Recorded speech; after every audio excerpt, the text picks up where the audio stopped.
Hello friends, എല്ലാവർക്കും സുഖമാണോ? ഇന്നുണ്ടല്ലോ കുറച്ച് അഡ്വഞ്ചറായിട്ട് നമുക്ക് കുറച്ച് കാര്യങ്ങൾ ചെയ്യാമെന്നൊക്കെ വിചാരിച്ച് ഞങ്ങളെല്ലാവരും കൂടെ ഇറങ്ങിയേക്കുന്നതാണേ. ഞങ്ങൾ കുട്ടിപ്പട്ടാളംസ് എല്ലാവരും ഉണ്ട്. അപ്പോൾ എൻ്റെ അന്നു കഴിഞ്ഞ ദിവസം എന്നോട് പറഞ്ഞു ഒരിടത്ത് ഒരു സംഭവം കണ്ടിട്ടുണ്ട്, അത് അവൾക്ക് വേണമെന്നൊക്കെ പറഞ്ഞിട്ട്. പക്ഷേ ഇപ്പോൾ കക്ഷി പിണങ്ങിയിരിക്കുക കേട്ടോ. സംഭവം ആളെ മടി വെച്ചില്ല എന്നുള്ള കാരണം കൊണ്ട്. എന്തായാലും ഞങ്ങൾ യാത്ര പുറപ്പെട്ടു. അവളുടെ പിണക്കമൊക്കെ പോകും വഴി മാറിക്കോളും. സംഭവം എന്താണെന്ന് വെച്ചാൽ നമ്മുടെ തൊട്ടടുത്ത് ഒരു ഞാവൽ മരമുണ്ട്. ഒരുത്തൻ്റെ നേരെ വഴി കിടക്കുമ്പോൾ മതിൽ കയറാനുള്ള ശ്രമത്തിലാണ്. പക്ഷെ കുഴപ്പമൊന്നുമില്ലായിരുന്നു, നമുക്ക് നുഴഞ്ഞു കയറാം എന്നുള്ളൊരു രീതിയിൽ ഇവിടെ ഒരു ചെറിയൊരു ഗ്യാപ്പ് ഉണ്ടായിരുന്നു കേട്ടോ. അപ്പോൾ അതിൽ ഞങ്ങൾ പതിയെ എല്ലാവരും കൂടെ പതിയെ ഗേറ്റിനകത്ത് പ്രവേശിച്ചു. സംഭവം ഞാവൽ മരച്ചോട്ടിലോട്ടാട്ടോ. നിറച്ചും പഴം എന്ന് വെച്ചാൽ നിറച്ചും പഴം. നിലത്ത് ഭയങ്കരമായിട്ട് വീണ് കിടപ്പുണ്ട് കേട്ടോ. പിന്നെ കഴിഞ്ഞ ദിവസം ഞങ്ങളോട് ചെന്ന് കഴിഞ്ഞപ്പോൾ ഒരുപാട് പഴം വീണ് കേട്ടോ. ഒരെണ്ണം പോലും കഴിക്കാൻ പറ്റാതെ തിരിച്ച് വന്ന് അന്ന് ഞങ്ങൾ മനസ്സിൽ കുറിച്ചിട്ടാണ് വന്ന് കുലുക്കി പറിക്കണമെന്ന്. ചേട്ടായിനെയും കൂട്ടി. അപ്പോൾ അതിന് വേണ്ടിയിട്ടുള്ള പുതപ്പെല്ലാം ഞങ്ങൾ എടുത്തിട്ടുണ്ട്. ആ പുതപ്പിൽ പിടിച്ച് വേണം ഒരെണ്ണം പോലും കളയാതെ ഞങ്ങൾക്ക് പറിച്ചെടുക്കാം. അത്യാവശ്യം ഞങ്ങൾക്ക് ഞാവൽപ്പഴമൊക്കെ കിട്ടി കേട്ടോ. ഞങ്ങളെല്ലാവരും 4 സൈഡിലും പിടിച്ച് അതിനകത്ത് കുലുക്കി ചടിച്ച് എല്ലാവർക്കും ഇഷ്ടം പടി ഞാവൽപ്പഴം കഴിക്കാൻ പറ്റി. അങ്ങനെ ഞങ്ങളുടെ ഒരു അഭിലാഷം ഞങ്ങളങ്ങ് പൂർത്തിയാക്കി.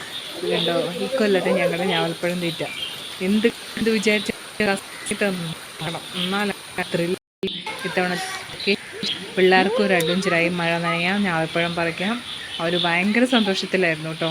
മഴ നനഞ്ഞ് തണുക്കുന്നുണ്ട്, എന്നാൽ കൂടെ ഞാവൽപ്പഴം കഴിക്കാമല്ലോ എന്നൊക്കെ വിചാരിച്ചിട്ട് എല്ലാവരും ഭയങ്കര എക്സൈറ്റഡ് ആണ്. അതുകൂടാതെ അവിടെ 2 റംബൂട്ടാൻ്റെ പഴുത്തതും പച്ചയൊക്കെ നിൽപ്പുണ്ടായിരുന്നു. അപ്പോൾ പഴുത്ത അവർക്ക് വേണമെന്ന് പറഞ്ഞിട്ട് അത് കൂട്ട് വന്ന് 2 പഴങ്ങളെല്ലാം പറിച്ചു.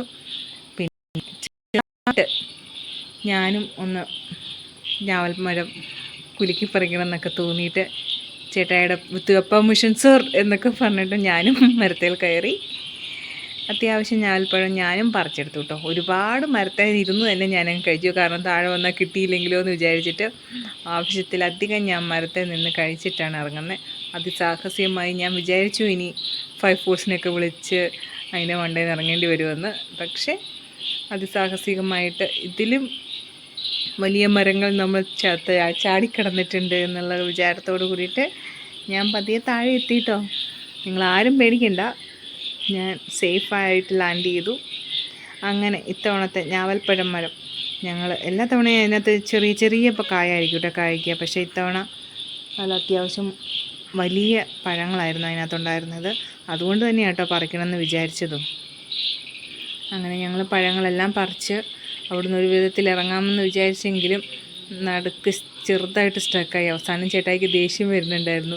ലേലുവല്ലു എന്നെ അഴിച്ചുവിടൂ എന്നുള്ളൊരു തരത്തിലൊക്കെ ഞാൻ അദ്ദേഹം കുറച്ച് നേരമൊക്കെ പിടിച്ചിരിക്കാൻ നോക്കി. അവസാനം പതിയെ എന്നെ ചാടി താഴെ ഇറക്കാനൊക്കെ ചേട്ടായി ഭയങ്കരമായിട്ട് കഷ്ടപ്പെട്ടു കേട്ടോ. കഷ്ടപ്പെട്ടൊന്നുമില്ല, സിമ്പിളായിട്ട് തന്നെ ഇറങ്ങി. ഇത്തവണത്തെ വെക്കേഷൻ എവിടെയും പോകാനൊന്നും പറ്റിയില്ല കേട്ടോ. അതുകൊണ്ട് തന്നെ ഇതുപോലുള്ള ചെറിയ അഡ്വഞ്ചറൊക്കെ ആയിട്ട് ഞങ്ങൾ അങ്ങനെ കഴിഞ്ഞു കൂട്ടി. മഴയൊക്കെ ആയതുകൊണ്ട് നമുക്കൊന്നും എവിടെയും ഇറങ്ങാനൊന്നും പറ്റിയില്ല. അപ്പം ഞങ്ങൾക്ക് ഞങ്ങളുടെ പഴയ കാലത്തിലോട്ട് തിരിച്ചു പോക്ക്.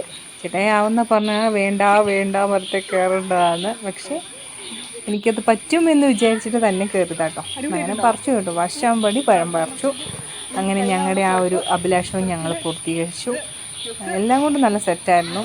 എല്ലാവരും ഹാപ്പിയായിരുന്നു. കുഞ്ഞുങ്ങളായിരുന്നു അതിലിപ്പോൾ ഭയങ്കരമായിട്ട്. അവർക്ക് മഴയും നനയുക, ഞാവൽപ്പഴവും കഴിക്കുക. അങ്ങനെ ഇന്നത്തെ എല്ലാ കലാപരിപാടികളും കഴിഞ്ഞ് ഞങ്ങൾ പതിയെ മഴ കുറച്ച് ഏകദേശം ശമിച്ചു കേട്ടോ. അപ്പോഴത്തേനും ഞങ്ങൾ അവിടെ നിന്ന് ഇറങ്ങാറായിരുന്നു. അങ്ങനെ ഞങ്ങൾ ഇനി നേരെ വീട്ടിലോട്ട്. ഇനി എല്ലാത്തിനെയും ഒന്ന് കുളിപ്പിച്ചെടുക്കുക എന്നുള്ളൊരു ടാസ്ക് തന്നെയാണ്. എന്നിട്ട് വേണം ഇത് ബാക്കിയുള്ളത് ഉപ്പും മുളകൊക്കെ കൂട്ടിയിട്ട് ഞാവൽപ്പഴം വീട്ടിൽ പോയിട്ട് കഴിക്കാൻ. എല്ലാവരും ആവശ്യത്തിലധികം പഴമൊക്കെ കഴിച്ചതിൻ്റെ ഒരു സന്തോഷമൊക്കെ അവരുടെ മുഖത്തുണ്ട്. പിന്നെ അടുത്ത നമ്മൾ വീട്ടിലോട്ട് പതിയെ വന്ന പോലെ തന്നെ തിരിച്ചിറങ്ങി വീട്ടിലോട്ട് പോകാമെന്ന് വിചാരിച്ചു. അങ്ങനെ ഇന്നത്തെ എല്ലാ പരിപാടികളും കഴിഞ്ഞു ഗൈസ്.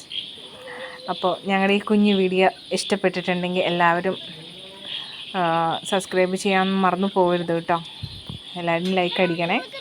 ഇഷ്ടപ്പെട്ടാൽ ലൈക്ക് ചെയ്യുക, സബ്സ്ക്രൈബ് ചെയ്യുക. ഓക്കെ. പിന്നെ ഇതുപോലത്തെ കുഞ്ഞു വീഡിയോയും സാഹസികതയൊക്കെ ആയിട്ട് ചെറിയ സാഹസികതയൊക്കെ ആയിട്ട് ഇനിയും ഞങ്ങൾ വരും. അപ്പോൾ അതുവരെ എല്ലാവർക്കും ബായ്. പിന്നെ ഞാൻ വീട്ടിൽ ചെന്നിട്ട് പഴങ്ങളെല്ലാം, പിന്നെ എൻ്റെ ചേട്ടായി, അയ്യോ പാവം